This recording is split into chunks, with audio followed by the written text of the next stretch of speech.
నమస్తే రాజేష్. రైట్. ఇక ఇవాళ మనం చాలా అంశాలు డిస్కస్ చేయబోతున్నామండి. ఇక అమెరికా ప్రెసిడెంట్ ట్రంప్కు నోబెల్ బహుమతి దక్కలేదు.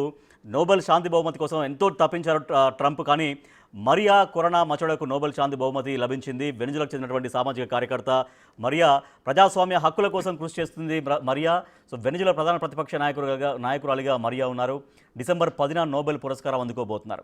రైట్. నాగేశ్వర్ గారు, 8 యుద్ధాలు నేను ఆపాను అని ట్రంప్ అనేక సందర్భాల్లో చెప్పుకున్నారు. ఆ నోబెల్ శాంతి బహుమతి కోసం విపరీతంగా ఆరాటపడ్డారు. ఫైనల్గా ఆయన కన్సిడర్ చేయకుండా మరియాకు నోబెల్ శాంతి బహుమతి ఇచ్చారు. సో ట్రంప్ నెక్స్ట్ స్టెప్ ఎట్లా ఉండే అవకాశం ఉంది? ఇది ట్రంప్ పైన ఎటువంటి ఎఫెక్ట్ చూపించే అవకాశం ఉంది? మనం పని చేస్తే ప్రైజెస్ రావాలి తప్ప ప్రైజ్ల కొరకు పని చేస్తే ఇలాగే ఉంటుంది. నోబెల్ ప్రైజ్ కొరకు యుద్ధాలు ఆపితేలా? నోబెల్ ప్రైజ్ కొరకు యుద్ధాలు ఆగవు. యుద్ధాలు ఆపితే నోబెల్ ప్రైజ్లు వస్తాయి.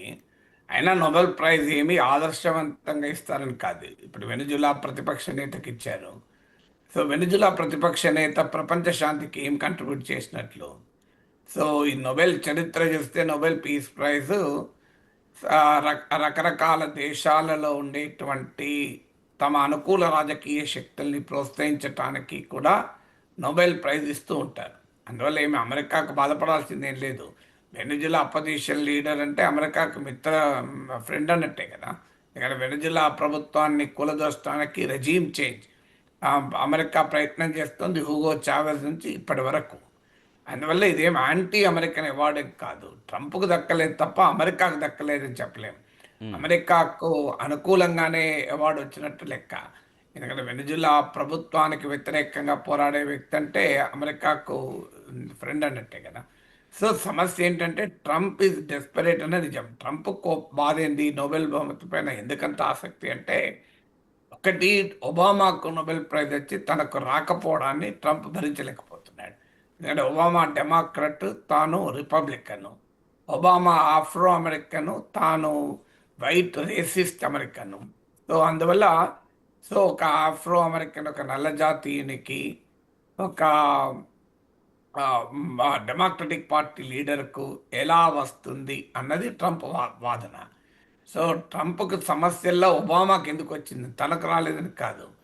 సో మొగుడు కొట్టాడని కాదు, తోటికోడలు చూసి నవ్విందని కదా అనే ఒక మొరటు సామెత ఉంది. అవును. సో ఆ రకంగా ఇప్పుడు ట్రంప్కు బాధ ఒబామాకి రావడము. తర్వాత ట్రంప్కి ఏంటంటే everything is big beautiful and big beautiful bill కూడా తెచ్చాడు.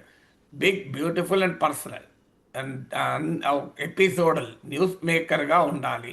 మీకు ప్రపంచంలో బహుశా ఏ దేశ అధ్యక్షుడు కూడా ఇంతగా రోజు మీడియాలో మాట్లాడారు. ట్రంప్ ఇప్పటి వరకు అడ్రస్ చేసిన, ప్రెసిడెంట్ అయినాక అడ్రస్ చేసిన ప్రెస్ కాన్ఫరెన్స్లు అన్నీ కలిపినా కూడా ఒక 1000 పేజీల పుస్తకం అవుతుంది అనుకుంటాను. సో ఈ always wants to be news. అది రైటా, రాంగా, ఫ్యాక్చువలా, నాటా సంబంధం లేదు. ఏదో ఒకటి సంచలనాలు మాట్లాడాలి, న్యూస్లో ఉండాలి, బిగ్ అండ్ బ్యూటిఫుల్. పెద్ద పెద్ద డీల్స్ కుదుర్చుకోవాలి, పెద్ద పనులు చేసినట్టు కనిపించాలి. ఆ పబ్లిసిటీ మాంగరింగ్ అంటారే, సో అది ట్రంప్కున్న జాడ్యం. సో అందువల్ల ట్రంప్ ఈజ్ ఎసెన్షియల్లీ ఒక బిజినెస్ మెన్, ఒక మీడియా బ్యాక్గ్రౌండ్ ఉన్న వ్యక్తి. అందువల్ల అతనికి ఏంటంటే ఇంకా ఆ లక్షణాలు పోతలేవు. రియాలిటీ షోల నుంచి వచ్చాడు కనుక, సో రియాలిటీ షో స్టైల్ పోతలేదు. So is combination of reality show celebrity plus businessman. So అందువల్ల ఏదైనా తనకు పర్సనల్గా ఉపయోగపడాలనేది ట్రంప్ వ్యాఖ్య. అందువల్ల ఆ పర్సనల్ ట్రంపే కాదు, చాలామంది అథారిటేరియన్ లీడర్స్ అందరికి కూడా ఈ పర్సనల్ డిప్లొమసీకి ప్రియారిటీ చేస్తారు. అంటే వాళ్ళకి దేశం కన్నా తన ఇమేజ్ ముఖ్యం. తానే దేశమని భ్రమల్లో ఉంటాడు. ట్రంప్ లాంటి వాడైతే తానే ప్రపంచం అని కూడా భ్రమల్లో ఉంటాడు. ఎందుకంటే అమెరికా ప్రపంచాన్ని శాసిస్తుంది కనుక తానే అమెరికా, అమెరికానే తాను. ఇప్పుడు మన దగ్గర కూడా చూస్తుంటాను చూడండి. ఇందిరాగాంధీ టైంలో దేవకాంత్ పార్వా అనే అతను ఇండియా ఇందిరా అన్నాడు. ఇప్పుడు మోడీ ఇండియా, ఇండియా మోడీ అంటున్నారు చూడండి. సో ఆ రకంగా ప్రపంచంలో స్ట్రాంగ్ లీడర్స్గా చెప్పుకునేబడే వారందరికీ ఈ జాడ్యం ఉంటుంది. సో తామే దేశము, దేశమే తాము. సో వాళ్ళు రాజకీయాల్ని కానీ, ప్రపంచాన్ని కానీ, సమాజాన్ని కానీ ప్రజల కేంద్రంగా చూడరు, తమ కేంద్రంగా చూస్తారు. So Trump centric world view అంటారు దీన్ని. సో ట్రంప్ కేంద్రంగా ఉండే ప్రాపంచిక దృక్పథాన్ని కలిగి ఉంటారు. అందుకే ఆయనకు ఆ నోబెల్ ప్రైజ్ పైన అంత పిచ్చి. అందువల్ల నిజంగానే ప్రపంచంలో శాంతి తెచ్చి నోబెల్ బహుమతి తెచ్చుకోవాలి తప్ప, నోబెల్ బహుమతి కొరకు ఒక దేశాధ్యక్షుడు ఇంత తపన పడడం unbecoming of the President of the United States కదా. నోబెల్ ఎస్. ప్రైజ్కు ఉండే పవర్ కన్నా, పాపులారిటీ కన్నా అమెరికా ప్రెసిడెంట్ చాలా ఎక్కువ కదా. ఏ అవార్డులో చేంజ్ చేస్తాయి. సో అమెరికా ప్రెసిడెంట్కి మెజారిటీ అమెరికన్ ఓటర్లు తనను అధ్యక్షుడిగా 2 సార్లు ఎన్నుకోవడం మించిన అవార్డు ఈ ప్రపంచంలో ఏమైనా ఉంటుందా? Can there be any better award than this?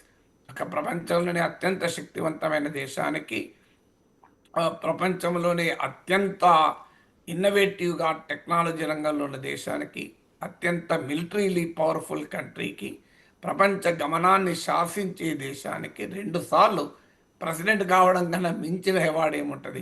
అవును. రియలీ డోంట్ అండర్స్టాండ్ ట్రంప్కి ఆ నోబెల్ బహుమతి పిచ్చి ఎందుకు పట్టిందో. ఎస్ ఎస్ ఎస్ ఓకే అండి. సో మరియా కరోనా మచ్చాడో వెనిజులా ప్రధాన ప్రతిపక్ష నాయకురాలుగా ఉన్నారు. ఒక పౌర హక్కుల కోసం, ప్రపంచ శాంతి కోసం చేసినటువంటి ప్రయత్నాల్లో భాగంగా ఆమెకు నోబెల్ శాంతి బహుమతి ప్రకటించారు. ఒకసారి ఆ ప్రకటన చూద్దాం మనం ఒకసారి. Peace Prize for 2025 goes to a brave and committed champion of peace, to a woman who keeps the flame of democracy burning amidst a growing darkness.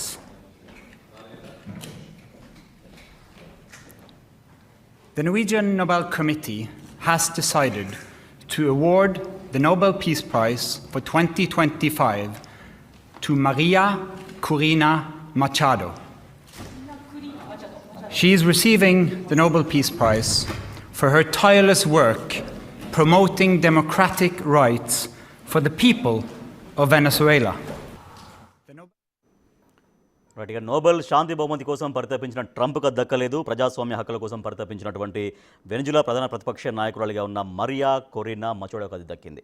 ఇక